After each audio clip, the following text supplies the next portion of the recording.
Բարև ձեզ, իմ անունը Արման է, YouTube-ի օգտատերերից մեկը հարցնում էր մեքենայի տակից ինչ-որ բան ա կատում, ոնց իմանամ ինչ ա։ Ուրեմն նայեք, մեքենայի տակից կարող 8 բան կաթա։ Առաջինը կոնդենսատն է, այսինքն գլուշի ծելից կամ կոնդիցիոների կոնդենսատը։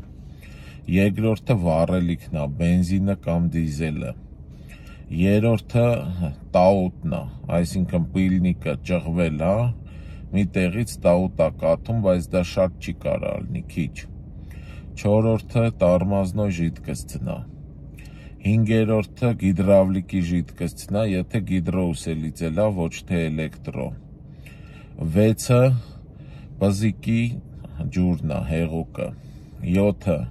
անտիֆրիզը կարա կաթա, 8-ը մոտորի յուղը։ Հիմա դրանցից թե որ մեկն է կաթում, արդեն պետք է մասնագետ նայի ու վերանորոգի, այսքանը ստեսցում։